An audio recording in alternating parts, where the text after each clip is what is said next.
میرا نقطہ نظر یہ ہے کہ جیسے کہ آپ جانتے ہیں اور آپ نے اپنی گفتگو میں سب نے جتنے بھی آپ نے پریزنٹیشنز دی ان میں بنیادی بات یہی تھی کہ یہ اس مسئلے کی اگر آپ توضیح کریں، اس کی تشریح کریں، تو آپ کے سامنے جو چیز آتی ہے وہ یہ ہے کہ یہ ایک سوشیولوجیکل، بنیادی طور پر ایک سوشیولوجیکل مسئلہ ہے، اور جو بھی سوشیولوجیکل ایشو ہوتی ہے، چیز ہوتی ہے، چاہے وہ وائلنٹ ایکسٹریمزم ہو یا کوئی اور فینومینا ہو، کوئی اور عمل ہو، وہ ایک کیومولیٹو ایکسپریشن ہوتا ہے کئی سوشیو اور اینتھروپولوجیکل ڈائنامکس کا. وہ کوئی ایک چیز نہیں ہوتی، اس میں کسی ایک چیز پر آپ کسی ایک بٹن پہ آپ انگلی رکھ کے یہ نہیں کہہ سکتے کہ اس کی وجہ صرف یہ ہے. سوسائٹی چونکہ ایک کمپلیکس انسٹیٹیوشن ہے، سوسائٹی میں چونکہ ایک کمپلیکس ویلیو سسٹم ہوتا ہے، پھر اس ویلیو سسٹم کو ڈیولپ ہونے میں کئی سو سال لگتے ہیں، اور پھر اس کو چینج بھی ہونا ہوتا ہے، کیونکہ سوسائٹی بذات خود جو وائبرنٹ سوسائٹی ہوتی ہے وہ ایک ٹرانسفارمیٹیو پروسیس سے ہی گزر رہی ہوتی ہے. اگر اس ٹرانسفارمیٹیو پروسیس کو آپ روک دیں، اس کو کرٹیل کریں یا اس کو ریسٹرکٹ کرنے کی کوشش کریں، تو اس کے اپنے مینیفیسٹیشنز ہوتے ہیں، اس کی اپنی پرورژنز ہوتی ہیں جو سوسائٹی میں سامنے آتی ہیں. یقیناً وائلنٹ ایکسٹریمزم، یا جب ہم اس سے آگے ایک سٹیپ کی بات کرتے ہیں ٹیررزم کی، تو وہ it's a manifestation of so many other issues, جن کو پروسیسز جن کو میں کہوں گا، جن میں سائیکالوجی بھی ہے، سائیکولوجیکل ایشوز بھی ہیں، اینتھروپولوجیکل بھی ہیں، اکنامک بھی ہیں، پولیٹیکل بھی ہیں، ریلیجس بھی ہیں، ایتھنک بھی ہیں، لنگوسٹکس بھی ہیں، بہت کچھ ہے.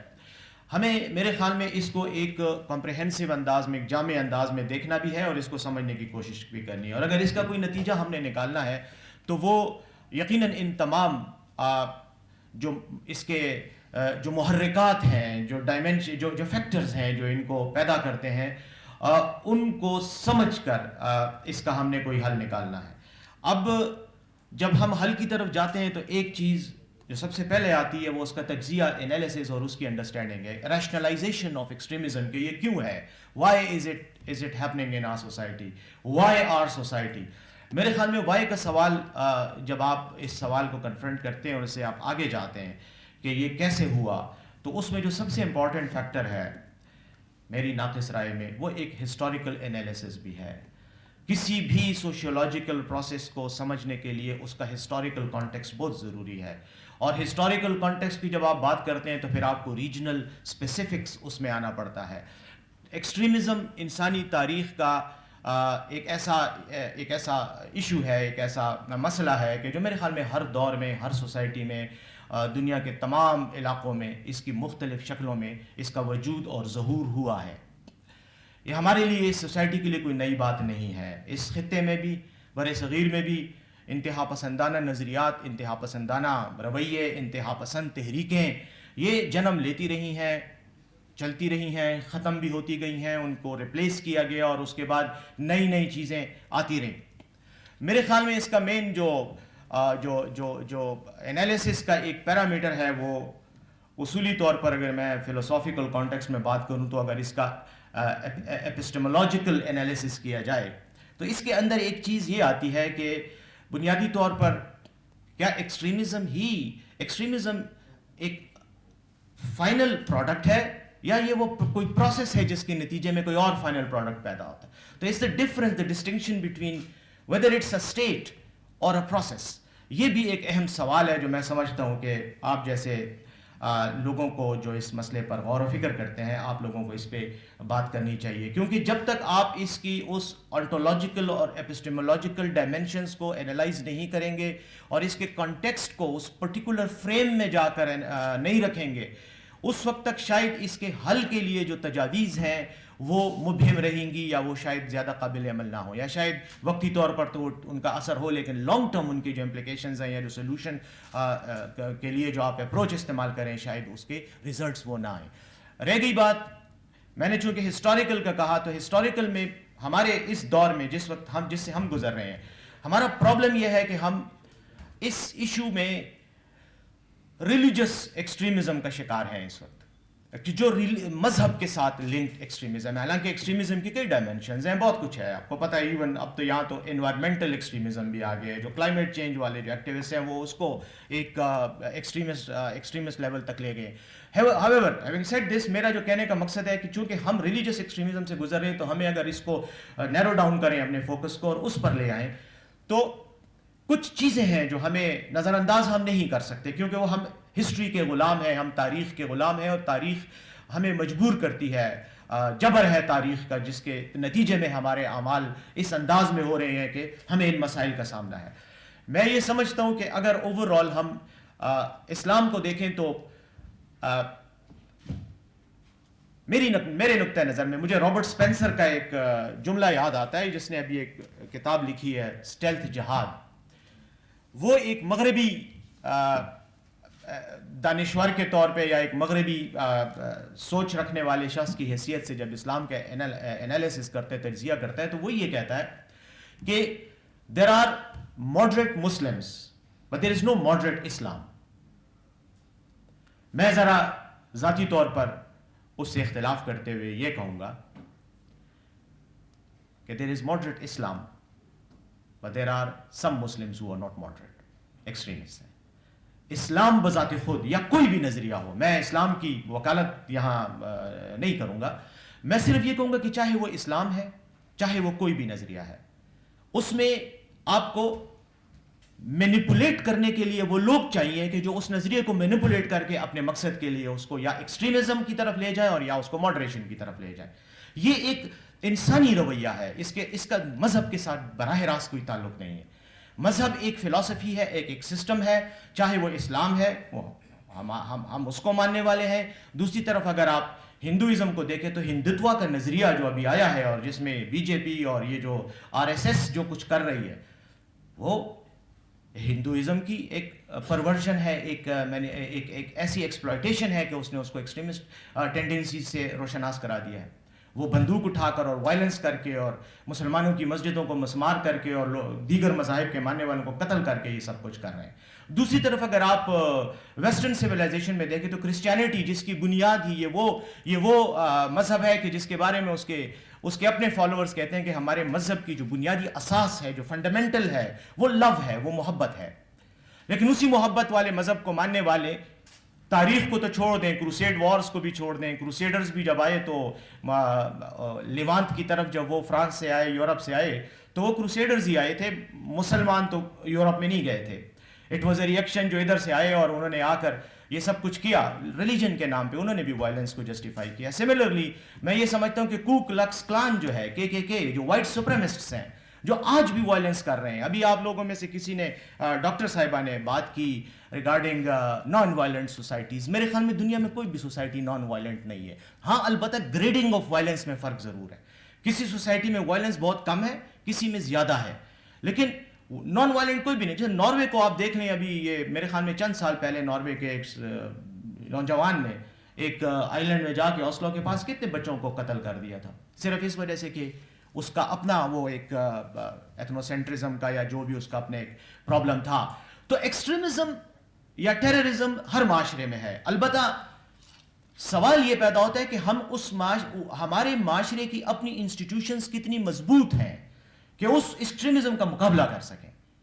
یہ اصل سوال ہے, ہمیں اس پر غور کرنا چاہیے. اور اگر مضبوط وہ نہیں ہے اور وہ کمزور ہو گئی ہیں کسی بھی وجہ سے, چاہے سوشو اکنامک ریزنز ہوں, چاہے سوشو پولیٹیکل ہوں, چاہے سوشو سائیکولوجیکل ہوں, جو بھی ریزنز ہوں, ان کو ہم کیسے کاؤنٹر کریں کہ وہ ہمارے اپنی انسٹیٹیوشنل سٹرینتھس, اپنی انہیرنٹ سٹرینتھ جو سوسائٹی کی ہیں, اس کو ہم ابھاریں اور اس کو ٹھیک کریں. لیکن اس میں جو سب سے پہلا سوال پیدا ہوتا ہے وہ یہ ہے کہ جب بھی کوئی وائلنٹ تحریک میدان میں آتی ہے تو وہ وائلنس کی کو پریکٹیکلی کرنے سے پہلے ان انسٹیٹیوشنز کو اٹیک کرتی ہے جن انسٹیٹیوشنز کی وجہ سے اس کے اندر وہ وائلنٹ ٹینڈنسیز پیدا ہوئی ہوتی ہیں. آپ دیکھ لیں, آپ یونائٹڈ اسٹیٹس کو دیکھ لیں, وہاں جتنی بھی وائلنس ہوتی ہے اگر وہ اس کے اپنے لوگ بھی کرتے ہیں تو وہ ان اداروں سے گلہ مند اور شکوہ کرتے ہیں. وہ جو ان کے اپنے ادارے ہیں, چاہے جن کو وہ بڑے فریڈم لوننگ کہتے ہیں, بہت ڈیموکریٹک انسٹیٹیوشنز کہتے ہیں, لیکن ان ملکوں میں بھی نفرت اور غصہ لوگوں کا ہے, اور جب وہ اٹیک کرتے ہیں تو وہ ان اداروں کو اٹیک کرتے ہیں.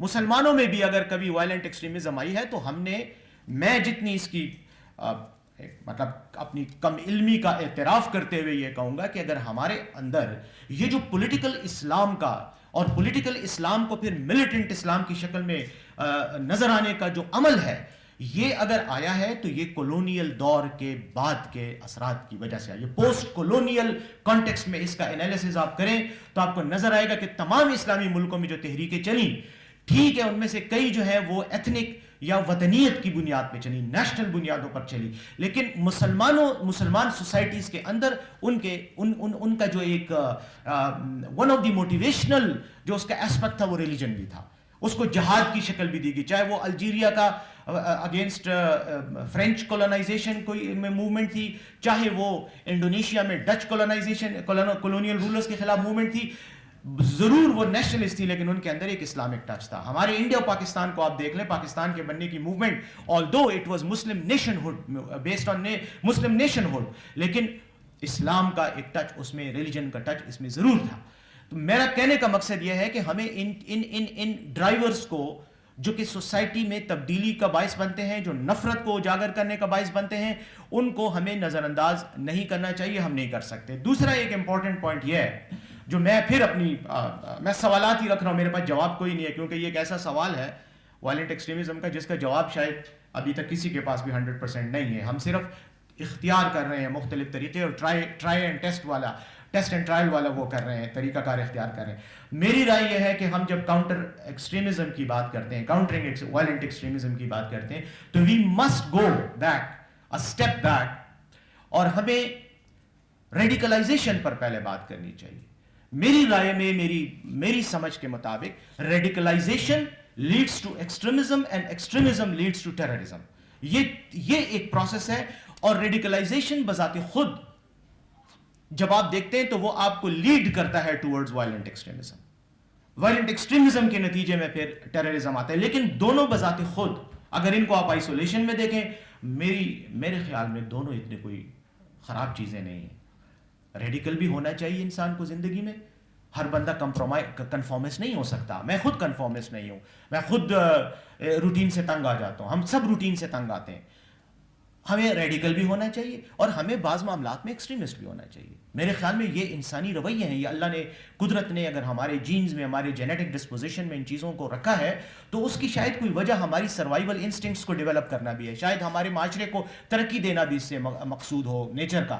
لیکن جب اس کی پرورژن ہوتی ہے، جب اس کو آپ نیگیٹو انداز میں پنپنے دیتے ہیں اور پھر اس کے نتیجے میں ایکسٹریمزم، یوز آف فورس کو، جب آپ انڈسکریمنیٹ یوز آف فورس کو استعمال کرتے ہیں کسی آئیڈیالوجی کی بنیاد پر اس کو جسٹیفائی کرتے ہوئے، تو یہ چیز پھر خطرناک ہوتی ہے. رہ گئی بات اسی تناظر میں واپس جاتا ہوں. ہم مسلمان آج کل ہمیں ایک فیشن سا بن گیا کہ ہم ہر معاملے میں ڈیفینسو ہو جاتے ہیں، اور ڈیفینسو ہو کر ہم سمجھتے ہیں کہ شاید ہم نے اپنا حق ادا کر دیا. حالانکہ ڈیفینسو ہونا، آرگیومنٹس میں، لاجک میں، دلائل میں ڈیفینسو پہ چلے جانا، یہ آپ کی استدلال کی کمزوری کی عکاسی کرتی ہے، نہ کہ آپ کے استدلال کی مضبوطی کی عکاسی کرتی ہے.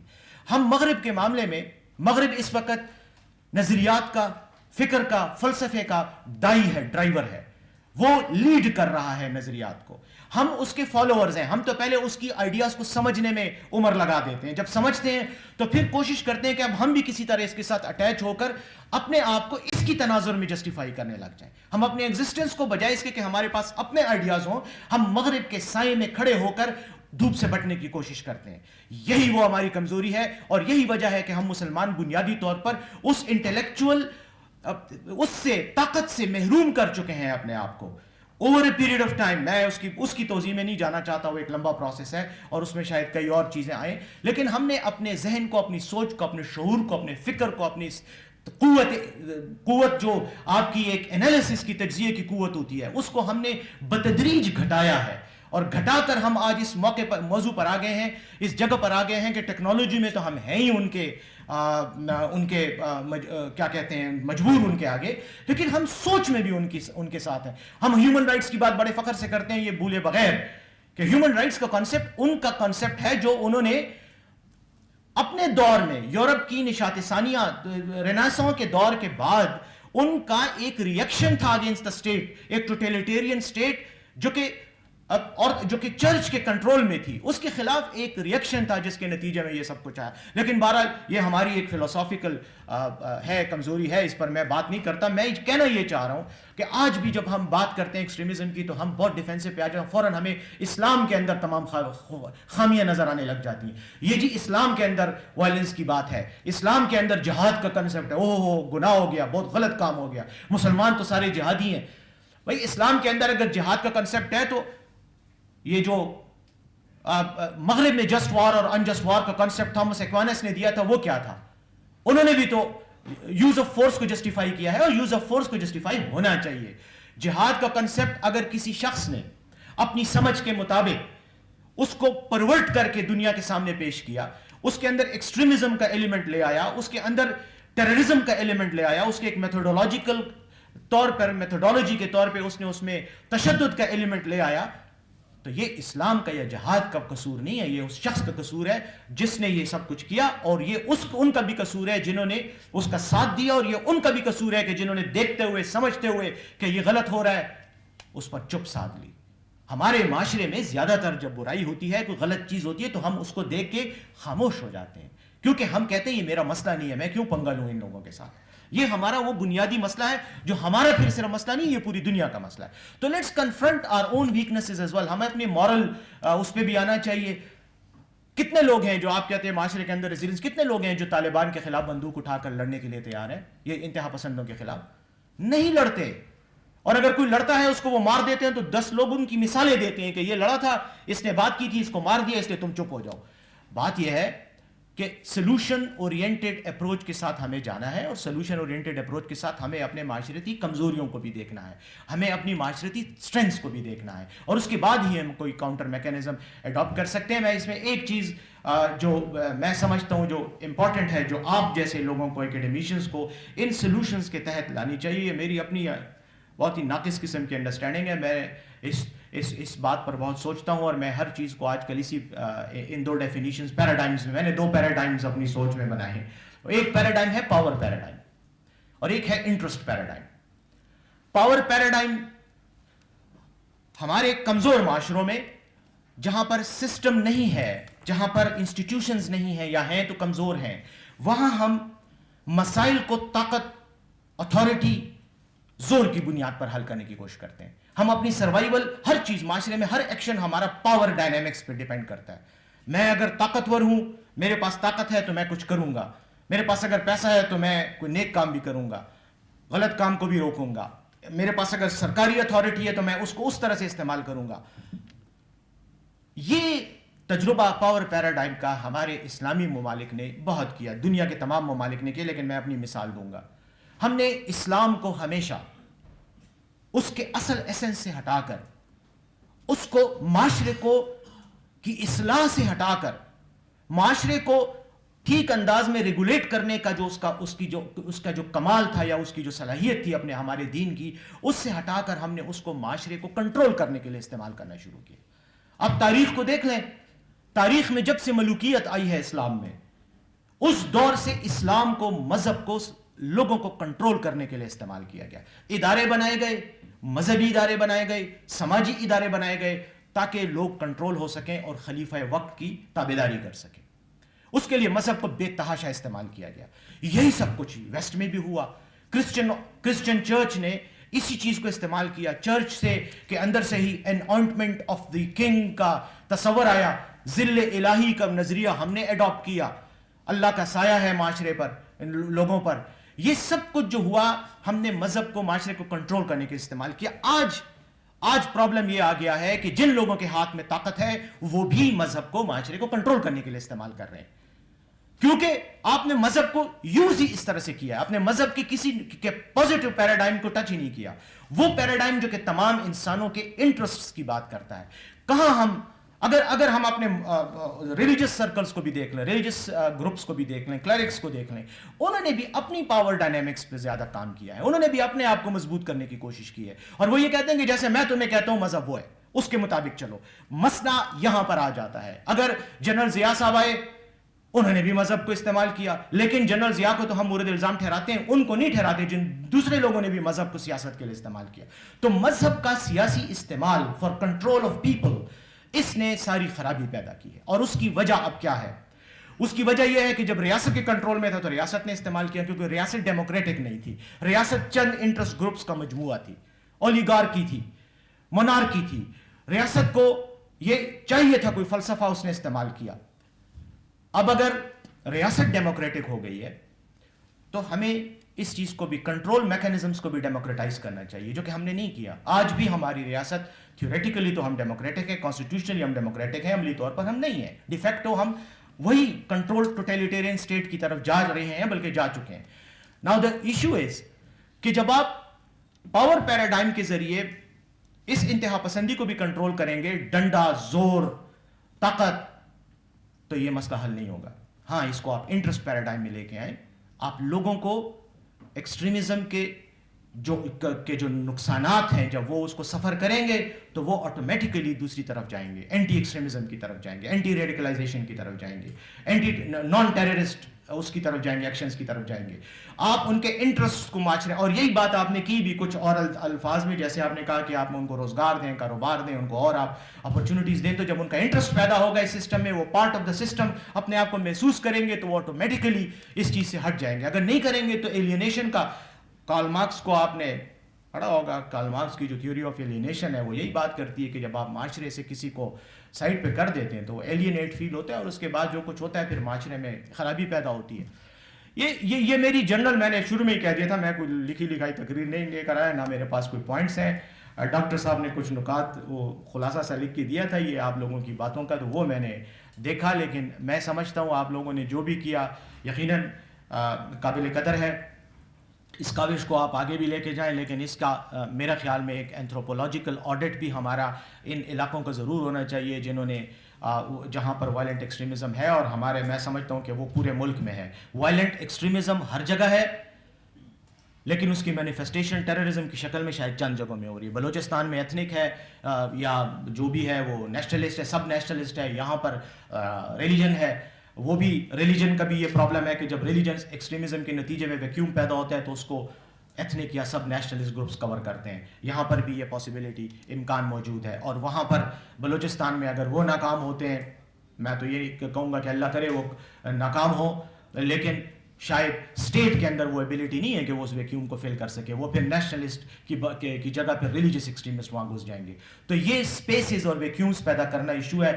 جواب اس کا یہی ہے جو اقبال نے کہا تھا کہ اللہ سے کرے دور تو تعلیم بھی فتنہ, اولاد بھی املاک بھی جاگیر بھی فتنہ, ناحق کے لیے اٹھے تو شمشیر بھی فتنہ, شمشیر تو کیا نعرہ تکبیر بھی فتنہ.